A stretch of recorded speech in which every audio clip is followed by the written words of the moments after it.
Selamat pagi, kita akan melanjutkan diskusi. Kali ini kita akan masuk ke tema tentang motor DC. Jadi, kalau generator itu membangkitkan listrik dari fenomena elektromagnetik, kalau motor itu membangkitkan tenaga menggunakan fenomena elektromagnetik ya. Ya, jadi motor DC itu nanti mengubah listrik menjadi tenaga mekanik, yaitu berupa putaran ya. Ini banyak dipakai di industri, di antaranya itu, tapi lebih banyak lagi karena terutama belakangan ini misalnya untuk otomotif ya, mobil, motor dan sebagainya itu pada umumnya menggunakan motor DC ya. Nah, sekarang kita akan melihat sebuah motor DC ya. Motor DC sama dengan generator, bahwa mesin ini terdiri dari dua bagian, yaitu bagian yang diam dan bagian yang bergerak atau berputar. Nah, bagian yang diam disebutnya sebagai stator. Ini ya, stator. Ya.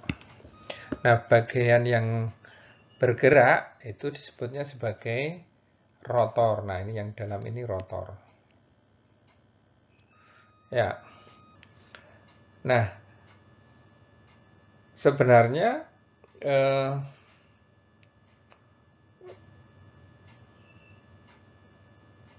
isi dari bagian-bagian itu sebenarnya adalah kumparan ya. Nah, selain juga konstruksi selubungnya itu sendiri. Jadi nanti di stator ini ada kumparan. Karena letaknya di stator maka disebut kumparan stator ya. Nah, berikutnya yang di dalam rotor itu ada kumparan juga. Karena di dalam rotor disebutnya sebagai kumparan rotor. Nah, kumparan yang stator ini ya, fungsinya adalah membangkitkan magnet. Makanya selain disebut sebagai kumparan stator, ini juga dinamakan sebagai kumparan medan. Artinya membangkitkan medan magnet. Ya. Nah, kemudian yang di rotor itu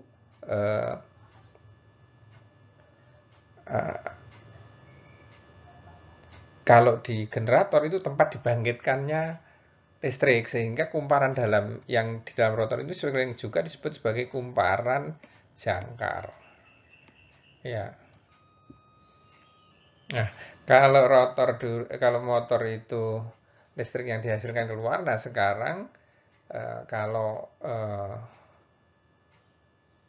di sini di motor listriknya nanti masuk ya, masuk. Ada yang masuk ke rotor, ya, yang ini rotor, ada yang mengatur ke stator. Yang masuk stator berfungsi untuk membangkitkan magnet, yang di rotor untuk mensuplai listrik ke rotor ya. Gitu. Ya, selanjutnya kita akan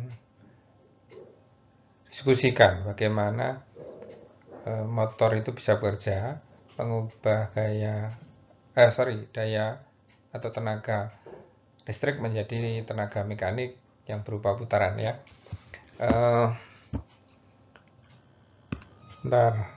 Jadi pernah saya sampaikan berkali-kali bahwa kalau kita punya dua vektor yang saling berinteraksi, maka akan muncul vektor ketiga. Nah, ini kan kita nanti seperti yang tadi sudah saya sampaikan, ada medan magnet di stator, ada juga medan magnet di rotor. Ya, ini dibangkitkan oleh kumparan stator, ini dibangkitkan oleh kumparan rotor. Nah, dua flux yang bertemu ini atau berinteraksi nanti pasti akan menimbulkan vektor ketiga karena dua itu kan flux dengan flux ya. Nah, untuk itu kita akan melihat arah dari vektor ketiganya itu yang kita sebut sebagai gaya Lorentz. Jadi nanti interaksinya itu akan berupa gaya Lorentz. Gaya Lorentz. Ya, mungkin masih ingat Lorentz. Nah, ini akan lebih jelas kalau saya ilustrasikan dengan animasi saja. Tapi pada intinya ya seperti yang diilustrasikan itu ya, sebentar.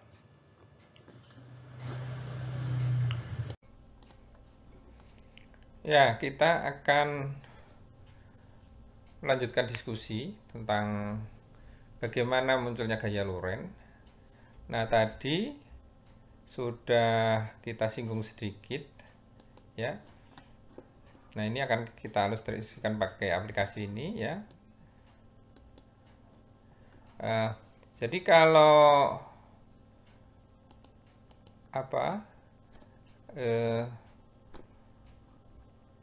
ada kawat ya, kawat. Ini saya aliri arus ya, saya aliri arus begini. Ini kan bergerak ya, bergeser. Nah, yang menggeser ini kita sebut sebagai gaya Lorentz tadi.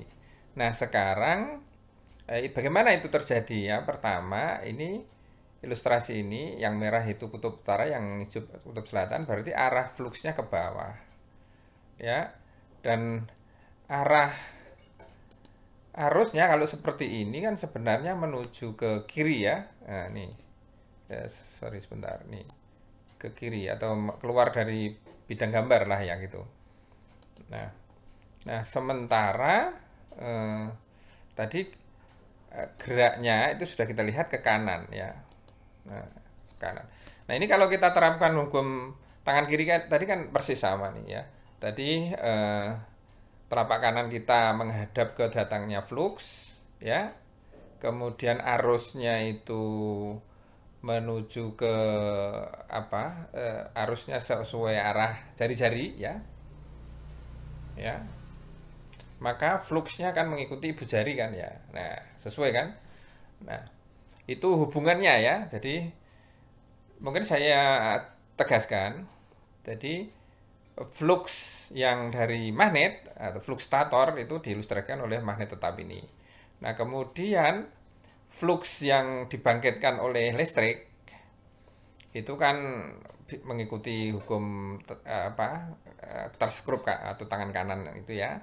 Nah, akan mengakibatkan interaksi itu ya, flux dari magnet stator dan flux magnet dari lilitan itu akan mengakibatkan bergesernya lilitan tadi yang arahnya kebetulan ini sedang ke kanan. Ya, kita pakainya begitu. Nah, sekarang coba kalau kita balik arah arusnya ya. Coba bayangkan sebentar. Kalau saya balik arah arusnya, terapkan hukum tangan kiri tadi ya. Ya. Paham ya? Begitu. Setelah kita melihat interaksi dua medan magnet yang menghasilkan vektor ketiga gerak tadi, ya, kita akan melihat berapa besarnya ya. Ini dijelaskan oleh persamaan ini. Ya, saya pikir itu gampang hitung-hitung begini ya.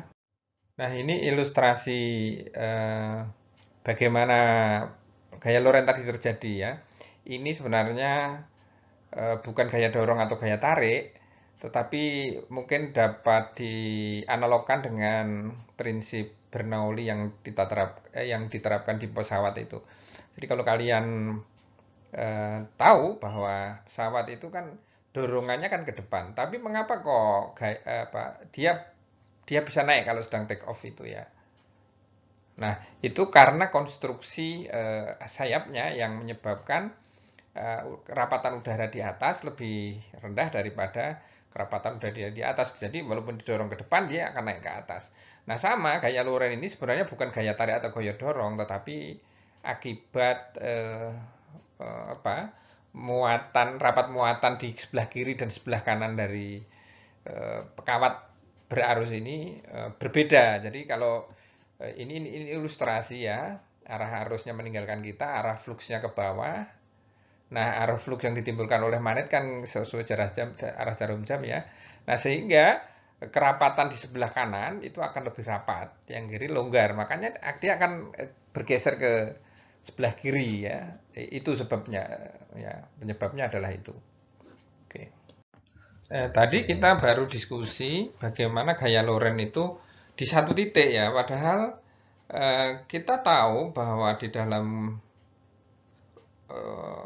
kumparan jangkar itu kan ada banyak lilitan, ribuan lilitan, ya, ribuan lilitan. Nah, sehingga BL itu terjadi di semuanya, di semua titik ya, di semua ujung-ujung lilitan itu. Nah, sehingga namanya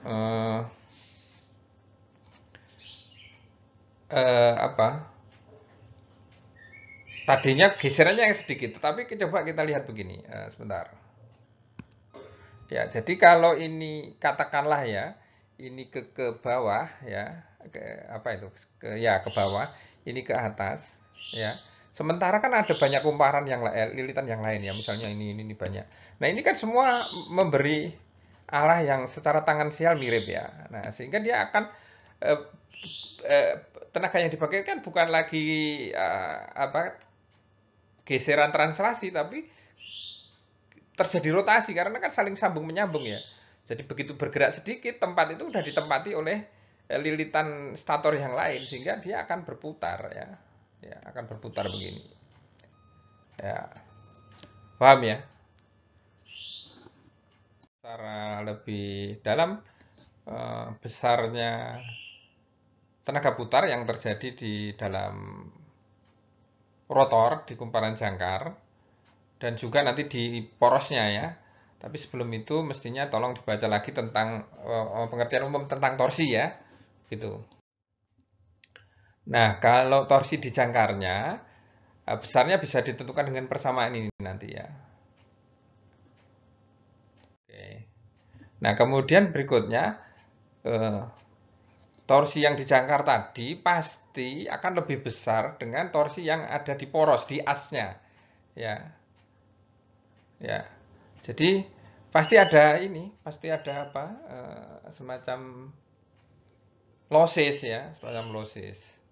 Ya.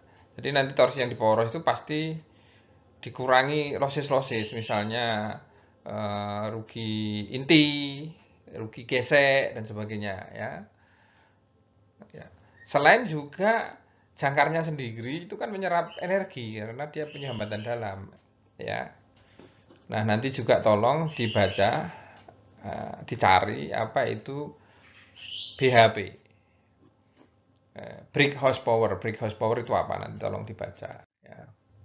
Nah, berikutnya saya akan mengajak berdiskusi tentang back EMF yang dulu sempat saya singgung sedikit waktu kita berdiskusi tentang hukum Faraday,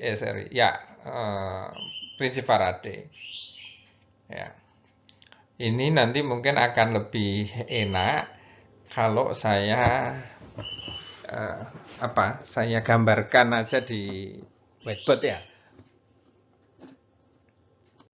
Baik, saya akan memberi gambaran bagaimana munculnya back EMF ya. Jadi kita itu kan punya dua kumparan ya, kumparan diam di luar, kumparan stator, dan kumparan yang di dalam, kumparan rotor. Ya. Nah, di sini kan ada flux yang dibangkitkan oleh kumparan rotor, di sana ada flux yang dibangkitkan oleh kumparan jangkar ya. Ini nanti disuplai oleh listrik searah, ini juga listrik searah ya. Nah, kalau apa ya namanya? Ini ada listrik, maka kan di sini akan ada flux ya, akan ada flux. Ya. Nah, kemudian ini juga starter kan juga eh, dialiri arus, ini ada flux. Jadi nanti katakanlah kalau kita lihat per lilit katakanlah begini, ini nanti kan ada berputar ya. Ada listrik, ada arus sehingga di sini akan muncul flux. Lah fluxnya berinteraksi dengan flux yang dibangkitkan oleh stator. Nah, nanti pada apa? Pada apa namanya ya? Pada apa yang dalam jangkar walaupun ini motor karena kumparan jangkar itu ada di dalam apa ya? Ada di dalam medan stator ya, ingat. Jadi akibat interaksi yang flux yang di stator ya, sorry, flux yang dari stator dan yang dari rotor ini nanti kan akan menyebabkan bergerak ya, motor itu bergerak. Nah, padahal kita tahu bahwa prinsip Faraday itu kalau ada flux yang berubah-ubah akan timbul GGL induksi lah. Sementara ini motor yang harusnya menghasilkan listrik ya, yang harusnya menghasilkan tenaga, tetapi di dalam dirinya itu nanti juga akan muncul GGL induksi karena tidak bisa dipungkiri bahwa dia apa namanya ya memenuhi Faraday juga. Jadi dia bergerak dalam medan magnet sehingga akan muncul GGL. Nah, GGL-nya ini sama dengan GGL induksi tetapi arahnya itu balik lagi ke sumber ya, makanya disebut GGL balik atau back EMF. Nah, kebayang ya? Mudah-mudahan kebayang. Kalau tidak kebayang ya tolong nanti ditanyakan ya. Jadi ini ya, ini menghasilkan ini dialiri arus untuk menghasilkan magnet. Ini juga dialiri listrik untuk menghasilkan magnet di jangkar ya. Nah, akibat dikasih arus, dia akan bergerak. Nah, karena dia bergerak, maka Faraday terpenuhi di jangkar tadi sehingga dia akan membangkitkan listrik yang menghasilkan arus yang akhirnya balik lagi arahnya GGL-nya ya. Maka itu disebut sebagai GGL balik ya. Mudah-mudahan ilustrasi saya ya, tadi kan sudah saya jelaskan pakai ilustrasi tadi ya. Jadi karena jangkar dari sebuah motor itu bergerak ya akibat interaksi flux stator dan rotor tadi, muncul gaya Lorentz dan keseluruhannya menyebabkan dia berputar ya, maka tidak bisa dipungkiri bahwa kumparan jangkarnya tadi itu akan menghasilkan listrik yang arahnya balik tadi ya, balik ke sumber tadi ya, balik ke arah sumber tadi. Nah, itu yang kita kenal sebagai GGL balik tadi ya. Jadi besarnya GGL balik nanti sebenarnya adalah ditentukan oleh berapa besar V sumber. Ini kan supply-nya ya, ini supply-nya.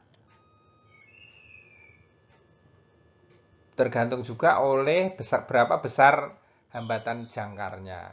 Karena itu nanti akan ada V jatuh ya, tegangan jatuh karena kan jangkar kan atau kumparan atau lilitan punya hambatan dalam ya. Besar EA-nya seperti itu ya. Ya, satuannya volt. Nah, nanti pada kenyataannya IA-nya itu bukan lagi V per RA tetapi dikurangi GGL jangkar ya. Nih, ya.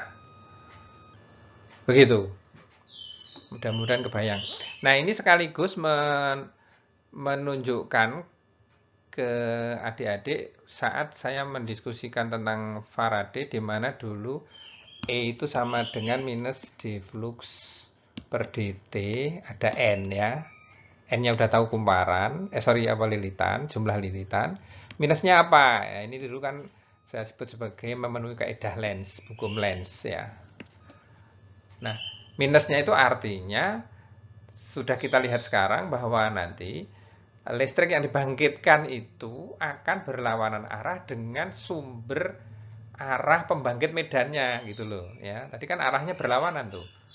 Ya. Bayangan ya. Jadi listrik dari sumber luar itu masuk, sementara ini ke luar kan gitu ya. Oke, saya pikir jelas. Saya pikir diskusi kita minggu ini minggu depan akan kita diskusikan beberapa jenis motor dan bagaimana perilakunya. Sekaligus akan balik sedikit ke generator karena jenis-jenis atau ya jenis-jenis motor DC itu akan berhubungan dengan jenis-jenis generator DC. Terima kasih atas perhatiannya. Tetap semangat ya. Terima kasih. Sampai jumpa minggu depan.